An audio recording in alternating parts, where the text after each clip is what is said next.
Hi everyone. मला खूप जास्त मेसेज येत होते की सर एमबीबीएस बीडीएस ग्रुप जो आहे ना, तर त्याचा राऊंड 1 चा चॉईस फिलिंग कधी चालू होणार आहे. कारण डेट जी आहे ती 6 तारीख होती, पण कुठल्याही प्रकारे जी आहे ती चॉईस फिलिंग ओपन झाली नाही. पहा, तुम्ही सर्वांनी एसएमए लिस्ट बघितली असेल, जे तुम्हाला फी स्ट्रक्चरची नोटीस मिळाली ना ती पण बघितली असेल. त्याचबरोबर स्टेट गव्हर्नमेंटनं 6/8/2025 ला अजून एक नोटीस अपडेट केली होती की आपले जे एमबीबीएस बीडीएसचा राऊंड आहे ना, तो त्याची डेट त्यांनी एक्सटेंड केली. आता डेट एक्सटेंड का होत आहे? कारण सेंट्रल गव्हर्नमेंटचा जो एमबीबीएस बीडीएसचा राऊंड 1 आहे ना, त्याची तारीख एक्सटेंड होत आहे, म्हणून स्टेट काउन्सिलिंगची पण तारीख एक्सटेंड होत आहे. तुम्हाला एक गोष्ट लक्षात घेणं आहे, जो आपला एमसीसीचा 15% ऑल इंडिया कोटाचा राऊंड होणार आहे ना, त्याची अलॉटमेंट लिस्ट ज्या दिवशी येईल त्याच्या दुसऱ्या दिवशी किंवा तिसऱ्या दिवशी आपल्या स्टेटची स्टेट काउन्सिलिंगची अलॉटमेंट लिस्ट येत असते. त्याच्यामुळे तुम्हाला तो शेड्यूल घेऊन चालणे, तो जर एक्सटेंड झाला तर परत राज्यातला जो टाइम टेबल आहे तो पण एक्सटेंड होऊ शकतो. आता जी नवीन डेट आहे, ज्या डेटला आपल्याला चॉईस फिलिंग करायचे आहे, कॉलेजचे नाव ऍड करायचे आहेत महाराष्ट्र स्टेटच्या स्टेट काउन्सिलिंग मध्ये ग्रुप ए साठी, समजा एमबीबीएस बीडीएस कोर्सला, त्याची जर आपण चर्चा केली त्याची नवीन डेट आली आपल्याला. त्यामध्ये एसएमए लिस्ट येणार होती आपल्याला ग्रुप ए साठी 6/8/2025 ला आली आहे. तुम्ही सर्वांनी आपला कॅटेगरी रँक चेक केला असेल. त्याचबरोबर आपल्याला एक सीट मॅट्रिक्स आली होती 6/8/2025 ला, ही पण तुम्ही चेक केली असेल. आणि तुम्ही तुमच्या कॅटेगरीसाठी गव्हर्नमेंट कॉलेजमध्ये, प्रायव्हेट कॉलेजमध्ये एमबीबीएस बीडीएसच्या किती जागा याचं कॅल्क्युलेशन केलं असेल आणि तुमचा कॅटेगरी रँक जो आहे ना तो चेक केला असेल. आणि त्याच्यामधून तुम्हाला एक आयडिया लागली असेल की तुम्हाला राज्यामध्ये तुमच्या कॅटेगरीच्या जेवढ्या सीट आहेत तेवढा कॅटेगरी रँक असेल तर एमबीबीएसचं कॉलेज अलॉटमेंट होऊ शकतं. ते तुम्ही बिंदास्त राहू शकता. त्याचबरोबर जर 10-20 नंबरनं जरी तुमचा रँक खाली असेल जेवढ्या सीट आहेत त्यापेक्षा, तरी पण तुम्हाला राज्यामध्ये सीट अलॉटमेंट होऊ शकतं. तुम्ही बिंदास्त राहू शकता. आणि आम्ही तुम्हाला एक 100% sure expected cut off share करू की कॅटेगरी रँक आणि एसएमएल नंबरनुसार तुम्हाला किती रँक पर्यंत जे आहे ते गव्हर्नमेंट तसंच प्रायव्हेट एमबीबीएस कॉलेज अलॉटमेंट होऊ शकतं.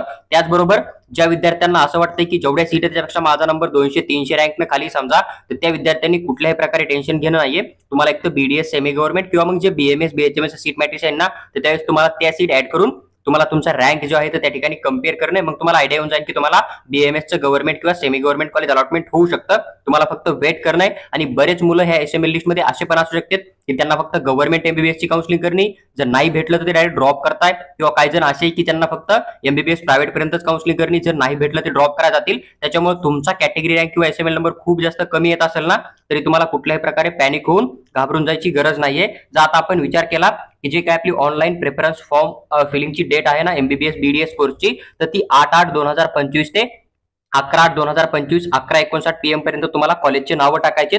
जे मुलं चॉईस फिलिंग करतील त्याच मुलांना अलॉटमेंट होतं, ही गोष्ट लक्षात ठेवा. आणि चॉईस फिलिंग करताना तुम्हाला कॉलेजचा कट ऑफ बघून किंवा कॅटेगरी रँक बघून नाही करायची.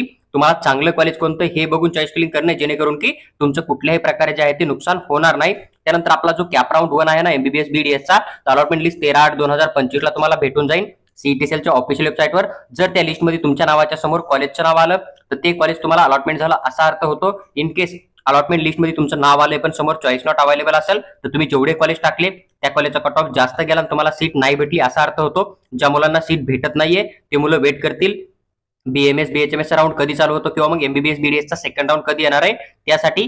त्याचबरोबर ज्या मुलांना अलॉटमेंट होतं त्यांना फिजिकल जॉईनिंग करणं पडते. कॉलेजमध्ये जाऊन तुम्ही ऍडमिशन घेऊ शकता, कॉलेज जॉईन करून बेटरमेंटला जाऊ शकता, किंवा मग त्या ठिकाणी तुमचा स्टेटस रिटेन्शन फॉर्म भरून तुम्ही तुमचं ऍडमिशन कन्फर्म करू शकता. तुम्हाला पूर्ण ओरिजिनल डॉक्युमेंट आणि जी काय फीस आहे कॅटेगरीनुसार त्याचा डीडी किंवा चेक घेऊन तुम्हाला कॉलेजमध्ये ऍडमिशनला जाणं आहे. तर 14/8/2025 ते 22/8/2025 ला तुम्हाला जाऊन ऍडमिशन करणं आहे. 15/8 ते 16/8 या तारखेमध्ये तुमचं ऍडमिशन केलं जाणार नाही, ही गोष्ट लक्षात ठेवा.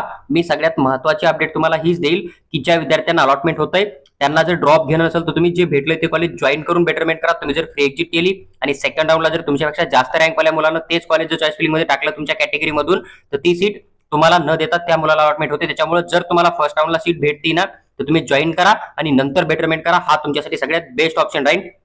पहा, हा एक पीडीएफ होता जो की आपल्या डेट बद्दल होता, नवीन डेट आलेली त्याच्याबद्दल. तर त्याची सविस्तर माहिती मी तुमच्याबरोबर शेअर केली आहे. व्हिडिओ आवडला असेल तर लाईक करा आणि चॅनलला सबस्क्राईब करून आमच्यासोबत जोडून राहा, जेणेकरून फ्युचरमध्ये आम्ही एक्सपेक्टेड कट ऑफ टाकू सगळ्या कोर्सचा किंवा फी स्ट्रक्चर टाकू एमबीबीएस सेमी गव्हर्नमेंट कॉलेजचं हॉस्टेल मेस डिपॉझिट नुसार.